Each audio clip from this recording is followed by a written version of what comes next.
Hello বন্ধুরা, সবাই কেমন আছো? আশা করি সবাই ভালো থাকো।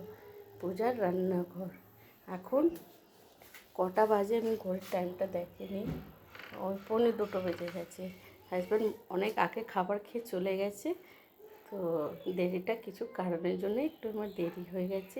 রান্নাটা তো আমি করে ফেলেছি। তো রান্নাটা আমি কী করেছি, আগে তো আমি সবাইকে প্রণাম করে দিই। মা, কাকিমা, কাকাবাবু, দিদি ভাই, দাদা ভাই, বৌদি আর বাবা, সবাইকে হাত জোড় প্রণাম, নমস্কার আর ছোট থেকে আশীর্বাদ। আমি এই যে এবার আমি রান্নাবান্না যেগুলো করেছি সেগুলো আপনাদেরকে আমি দেখিয়ে দিচ্ছি আমি কী করেছি আজকে। তো কালকে তো আমি চিকেনের বল করেছিলাম, তো ওটা রান্নাটা আমি রেখে দিয়েছিলাম।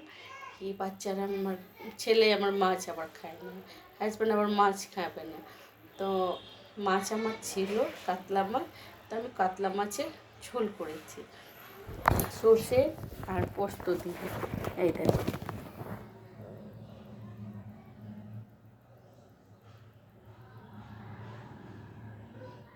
তো আমি ঝোল করেছি, ভাত করেছি, আর বাচ্চাদের জন্যে ওই যে চিপস ভাজা কালকে যেটা আমি উঠিয়ে রেখে দিয়েছিলাম, আর সজনে ডাঁটা, এই দেখো সজনে ডাঁটা আর ছোলার ডাল করেছি।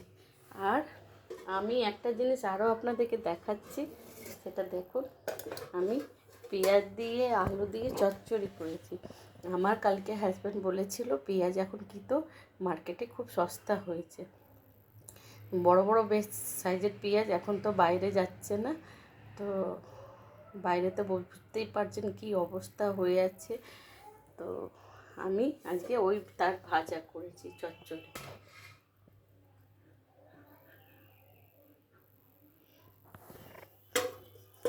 কালো জিরে, একটা শুকনো লঙ্কা দিয়ে ফোড়ন দিয়ে আমি এটাকে ভেজেছি।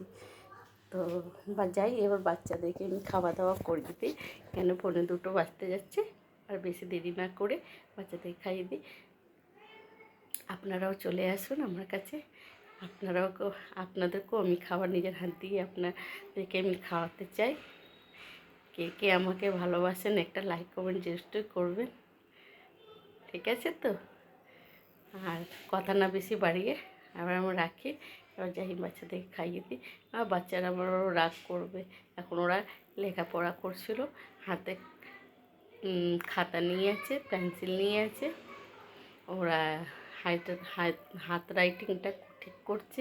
কাল পর বাচ্চাদের আমার পরীক্ষা, আপনারা খুব একটা আশীর্বাদ দিতে থাকবেন বাচ্চাদেরকে, নাতি নাতনিদেরকে নিশ্চয়ই দেবেন, তাই তো? টাটা, আবার দেখা হবে, ঠিক আছে?